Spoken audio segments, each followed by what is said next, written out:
बिस्मिल्लाहिर्रहमानिर्रहीम। बिस्मिल्लाहिर्रहमानिर्रहीम वबिही नस्तईन अम्मा बाद।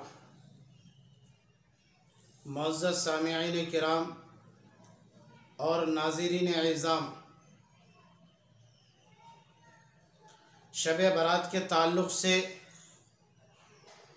बार बार बहुत सारे सवालात आते रहे और बहुत सारे दोस्त और अहबाब ने शब बारात के ताल्लुक़ से इसकी फ़ज़ीलत पर, अहमियत पर, इसी तरीक़े से शब बारात में क़ियाम का करना और फिर दिन को रोज़ा रखना, इन तमाम चीज़ों के बारे में मुख्तलिफ़ लोगों ने सवालात किए हैं।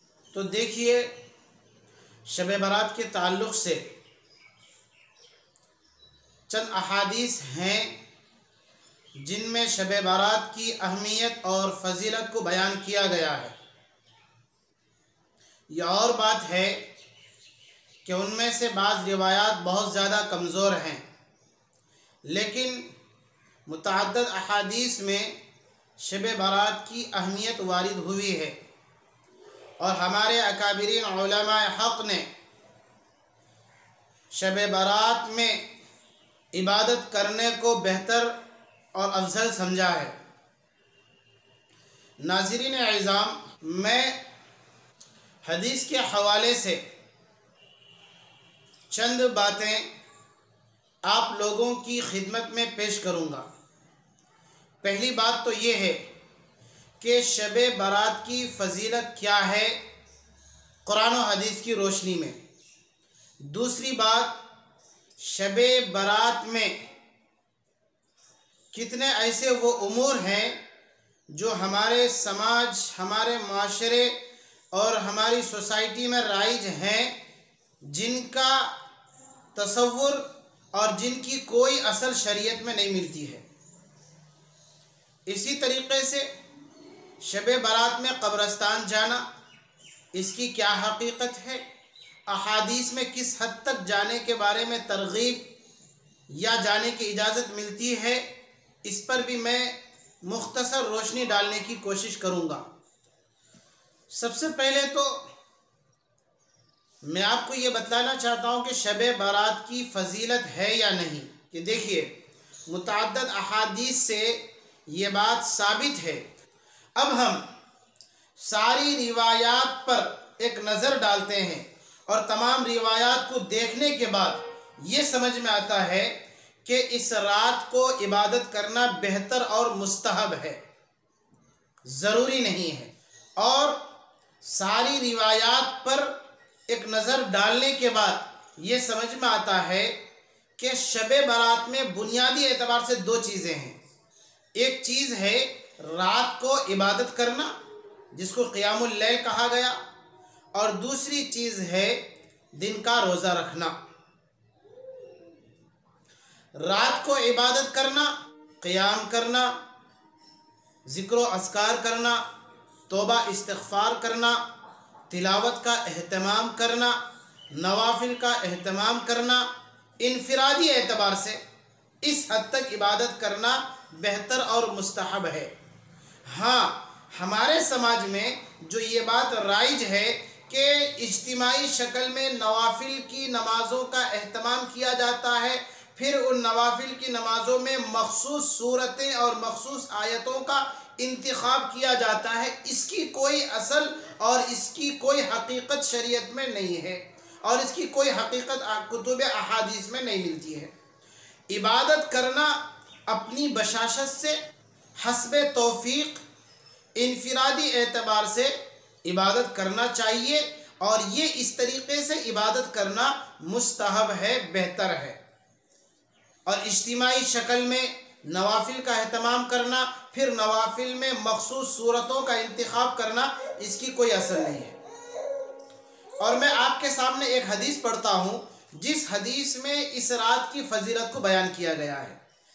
तिर्मिज़ी सियासित्ता की किताब है, जिल्द नंबर 1 में सफ़ा नंबर 156, अबवाबुस्सौम इसमें इमाम तिरमिज़ी ने एक बाब कायम किया है, बाबू मा जाअ फी लैलति निस्फ़ि मिन शाबान। इस बाब में उन्होंने एक रिवायत नकल किया है, मैं पढ़ता हूँ। अन उर्वता अन आयशा रज़ियल्लाहु तआला अन्हा क़ालत फ़क़दतु रसूलल्लाहि सल्लल्लाहु अलैहि वसल्लम लैलतन फ़ख़रजतु फ़इज़ा हुवा बिलबक़ी फ़क़ाल अकुन्ति तख़ाफ़ीना अन यहीफ़ल्लाहु अलैकि व रसूलुहु क़ुल्तु या रसूलल्लाह ज़नन्तु अन्नका अतैत बाज़ निसाइका फ़क़ाल इन्नल्लाह तबारक व तआला यंज़िलु लैलतन निस्फ़ि मिन शअबान इला समाइ दुनिया फ़यग़फ़िरु लिअक्सर मिन अददि शअरि गनमि कल्बिन। रिवायत का तर्जमा है, हज़रत आयशा रज़ियल्लाहु ताला अन्हा से रिवायत है कि अम्मा आयशा सिद्दीक़ा फरमाती हैं कि एक रात रसूलुल्लाह सल्लल्लाहु अलैहि वसल्लम को मैं बिस्तर में नहीं पाया तो मैं निकल पड़ी। फिर अचानक आप सल्लल्लाहु अलैहि वसल्लम जन्नतुल बक़ी में तशरीफ़ फरमाए। फिर आप सल्लल्लाहु अलैहि वसल्लम ने इरशाद फरमाया, अकुन्ति तख़ाफ़ीना, कि ए आयशा क्या तुम ये अंदेशा और ये डर, ये खौफ महसूस करती हो कि अन यहीफ़ल्लाहु अलैकि व रसूलुहु, कि अल्लाह और अल्लाह का रसूल तुम्हारे साथ ख़यानत करे। यानी हज़रत अम्मा आयशा का गुमान ये था, जिसको हदीस में नकल किया गया, ज़नन्तु अन्नका अतैत बाज़ निसाइका। अम्मा आयशा कहती है कि या रसूल अल्लाह, मेरा एक गुमान ये था कि आप किसी दूसरी बीवियों के पास गए होंगे, चूँकि आज बारी मेरी थी, इस वजह से मैं आपकी तलाशी के लिए निकल पड़ी। तो आप सल्लल्लाहु अलैहि वसल्लम ने फरमाया, इन्नल्लाह तबारक व तआला यंज़िलु लैलतन निस्फ़ि मिन शाबान, के बेशक अल्लाह तबारक व तआला 15वीं शाबान की रात को नाजिल होते हैं इला समाई दुनिया, इस आसमान दुनिया पर, फ़यग़फ़िरु लिअक्सर मिन अददि शअरि गनमि कल्बिन, और अल्लाह तबारक व तआला कबीला कल्ब के बकरियों के बालों की तादाद के बराबर, तादाद से ज़्यादा लोगों की मग़फ़िरत करते हैं। यानी कसरत को बताना है, इस कबीले के लोग बकरियां बहुत ज़्यादा रखा करते थे और तमाम की बकरियों की बालों की तादाद से भी ज़्यादा लोगों की मग़फ़िरत करते हैं, यानी कसरत को बताना मकसूद है। तो इस रिवायत से ये बात साबित होती है कि आप सल्लल्लाहु अलैहि वसल्लम ने आज की रात को इबादत किया है, लेकिन ये रिवायत कमज़ोर है, ज़ईफ़ है। मैं आगे इस ताल्लुक़ से बताऊंगा। बहरहाल ये एक रिवायत है और इसके अलावा और चंद रिवायात हैं, जिन तमाम रिवायात को, अगरचे कि उसमें ज़ईफ़ रिवायतें हैं, इन तमाम रिवायतों को सामने रखने से ये बात साबित होती है कि शाबान 15वीं शाबान की रात को इबादत करना बेहतर और मुस्तहब है। इसलिए हस्बे तौफीक, हस्बे इस्तिताअत, इनफिरादी एतबार से इबादत करना चाहिए। जहाँ तक 15वीं शाबान के दिन का रोज़ा रखना, तो इस ताल्लुक़ से भी जो रिवायत है वो इंतहाई दर्जे की ज़ईफ़ रिवायत है। आप सल्लल्लाहु अलैहि वसल्लम का अक्सर मामूल ये रहा कि आप सल्लल्लाहु अलैहि वसल्लम पूरे शाबान का रोज़ा रखा करते थे। इस एतबार से किसी भी दिन रोज़ा रख सकते हैं कि आप अक्सर व बेशतर शाबान के पूरे महीने में या अक्सर दिनों का रोज़ा रखा करते थे। तो उन अक्सर दिनों में या शाबान के पूरे महीने में ये 15वीं शाबान का दिन भी शामिल है, तो इसी एतबार से रोज़ा रख सकते हैं। लेकिन खुसूसियत के साथ, एहतमाम के साथ, खालिस इसी 15वीं शाबान के दिन का रोज़ा रखना और ना रखने वाले पर लान तान करना, मलामत करना, ये गलत होगा, ये बिदअत होगा। हाँ, रखना चाहते हैं 14 शाबान को रख लीजिए, 13 शाबान को रख लीजिए, 15 शाबान को रखना चाहते हैं 15 शाबान को रख लीजिए, इस नियत से। लेकिन 15 शाबान के रोज़ा रखने को ज़रूरी समझना और ना रखने वाले को गलत समझना, ये बिदअत और गलत बात होगी। इसी तरीके से इन तमाम रिवायात पर एक नज़र डालने से और इन तमाम रिवायात को जमा करने से ये बात भी समझ में आती है कि चंद ऐसे अफराद हैं कि जो आज की रात में भी बख्शे नहीं जाते हैं। वो कुल 8 अफराद हैं। मैं तरतीब और बताता हूँ कि नंबर 1 मुशरिक, जो अल्लाह के साथ किसी को शरीक करार देता है, उसकी आज की रात भी बख्शिश और मग़फ़िरत नहीं होती है। नंबर 2 बुग़्ज़ रखने वाला, इसकी भी बख्शिश नहीं होती है। नंबर 3 शराब का आदी, हाँ कभी कभार शराब पिया फिर तौबा इस्तिग़फ़ार कर लिया तो वो मुराद नहीं है, बल्कि जो मुसलसल शराब पीता है उसकी आदत है। नंबर 4 पायजामा टखनों से नीचे लटकाने वाला, पायजामा हो, पैंट हो, लुंगी हो, इज़ार हो, शलवार हो, कोई भी हो, जो टखनों से नीचे लटकाते हैं वो भी आज की रात बख्शिश से महरूम रहेंगे। नंबर 5 कत्ल करने वाला कातिल, नाहक किसी को कत्ल किया है वो भी महरूम रहेगा। नंबर 6 कता ताल्लुक़ करने वाला, रिश्ता नाता तोड़ने वाला, दुनियावी मफाद के लिए, दुनियावी गर्ज के लिए रिश्ता नाता तोड़ने वाला भी आज की रात बख्शिश से और अल्लाह की रहमत से महरूम रहेगा। नंबर 7 वालिदैन का नाफरमान। नंबर 8 ज़िना करने वाला। तो ये कुल 8 अफराद हैं कि जिनकी आज की रात भी बख्शिश नहीं होती है। ये 8 अफराद भी इन तमाम रिवायात के मजमूए से समझ में आया। शब बारात में एक अहम मौजू ये है कब्रस्तान जाना, इस ताल्लुक़ से शरीयत की तरफ से क्या रहनुमाई है।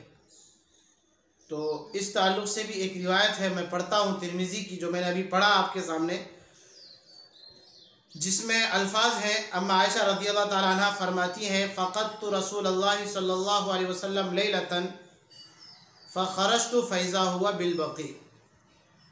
कि अम्मा आयशा फरमाती हैं कि मैंने रसूलुल्लाह सल्लल्लाहु अलैहि वसल्लम को जब अपने बिस्तर में न पाया तो आपकी को ढूंढते हुए मैं घर से बाहर निकल पड़ी, तो आप सल्लल्लाहु अलैहि वसल्लम जन्नतुल बक़ी तशरीफ़ फरमा हैं और मुर्दों के लिए मग़फ़िरत की दुआएं कर रहे हैं। तो इस रिवायत से ये इस्तिदलाल किया जाता है कि शब बारात में कब्रस्तान जाना चाहिए।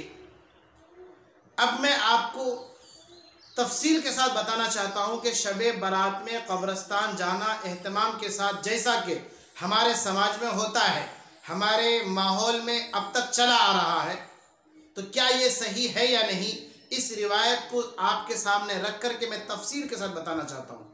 पहली बात ये है, ये जो रिवायत है, जैसा कि मैंने शुरू में इशारा किया था कि ये रिवायत ज़ईफ़ है।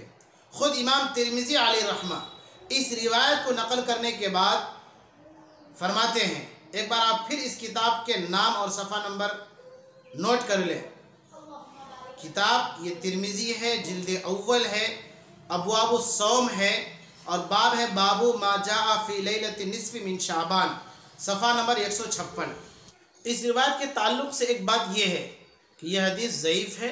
ख़ुद इमाम तिरमिज़ी अलैहिर्रहमा ने फरमाया समिअतु मुहम्मदन यक़ूल, कि मैंने अपने उस्ताद मोहम्मद यानी इमाम बुखारी अलैहिर्रहमा से ये कहते हुए सुना, युज़अफ़ु हादल हदीस, यानी इमाम बुखारी अलैहिर्रहमा इस हदीस को ज़ईफ़ करार देते हैं। और इससे पहले ख़ुद इमाम तिरमिज़ी फरमाते हैं हदीस व आयशा ला नारिफ़ुहु इल्ला मिन हादल वजही मिन हदीसिल हज्जाज, कि हम अम्मा आयशा की इस हदीस को नहीं जानते हैं मगर इसी वास्ते से। तो बहरहाल यह हदीस ज़ईफ़ है, एक बात। दूसरी बात, ज़ईफ़ हदीस से सिर्फ़ और सिर्फ किसी चीज़ के मुस्तहब होने ही को साबित कर सकते हैं, वरना तो असल उसूल ये है कि ज़ईफ़ हदीस से कोई चीज़ साबित नहीं होती है, बल्कि पहले से अगर कोई चीज़ साबित हो तो उसकी फजीलत पर 4 चांद लगाने के लिए, सोने पर सुहागा करने के लिए ज़ईफ़ हदीस का सहारा लिया जाता है। ये नहीं कि ज़ईफ़ हदीस से किसी चीज़ को साबित किया जाता है। लेकिन अगर थोड़ी देर के लिए मान भी ले कि नहीं ज़ईफ़ हदीस से भी किसी चीज़ को साबित कर सकते हैं, तो यहाँ पर ये बात याद रखें कि ज़ईफ़ हदीस से किसी चीज़ के सुन्नत होने को या वाजिब होने को या फ़र्ज़ होने को साबित नहीं कर सकते। ज़ईफ़ हदीस से सिर्फ मुस्तहब ही को साबित कर सकते हैं। एक बात हुई। दूसरी बात, यह उसूल है कि आप सल्लल्लाहु अलैहि वसल्लम ने जो काम किया, फिर उसके बाद सहाबा किराम ने उस काम को किया है या नहीं किया। अगर आप सल्लल्लाहु अलैहि वसल्लम के बाद सहाबा ने भी आपके उस अमल पर अमल किया है और उम्मत तक अमल करके उस काम को पहुंचाया है, तो फिर हम भी उस काम के करने पर पाबंद हैं। यह खुद एक उसूल है कि जिस काम को नबी ने किया फिर उनके बाद सहाबा ने किया तो वो हम पर लाजिम है कि हम भी करें। लेकिन जिस काम को नबी ने तो किया, सहाबा ने नहीं किया, तो खुद ये उसूल है कि वो काम नबी के साथ खास है, अब वो उम्मत के लिए नहीं। मिसाल के तौर पर हुजूर सल्लल्लाहु अलैहि वसल्लम एक मरतबा कहीं तशरीफ़ ले जा रहे थे तो 2 कब्र वालों को अजाब हो रहा था, तो आप सल्लल्लाहु अलैहि वसल्लम ने एक तर टहनी को काट करके गाड़ दिया और फरमाया कि जब तक ये टहनियाँ तर रहेंगी उस वक्त इन कब्र वालों को अजाब नहीं होगा।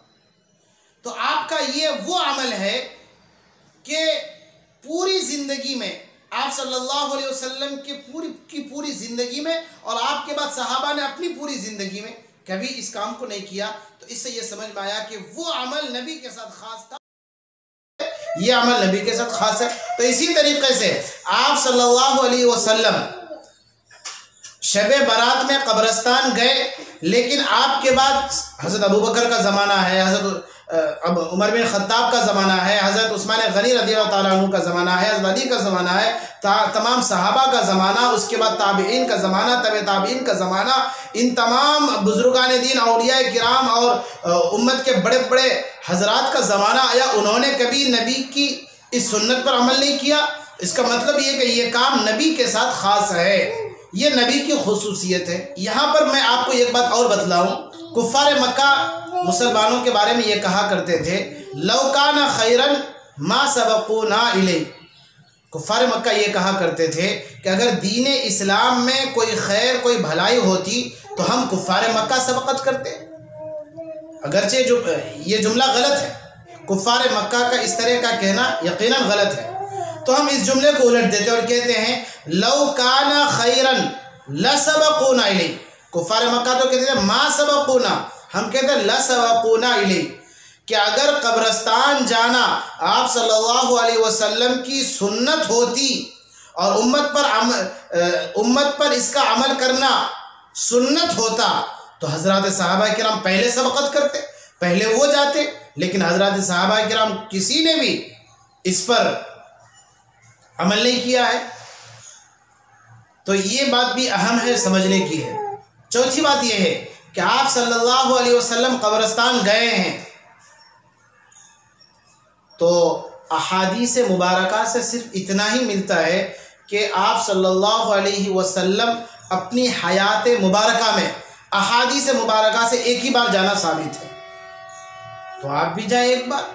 लेकिन हमारे समाज में एक लंबी जमात की शक्ल में और चरागा करते हुए, शोर शराबा करते हुए, और कब्रिस्तान में एक अलग मेला लगा हुआ होता है, इन तमाम चीज़ों का एहतमाम करते हुए जाते हैं, तो फिर कहाँ से ये जाना सुन्नत होगा, जबकि अहादीस मुबारका से इतना ही साबित होता है कि आप सल्लल्लाहु अलैहि वसल्लम अपनी हयात मुबारका में सिर्फ एक बार गए हैं।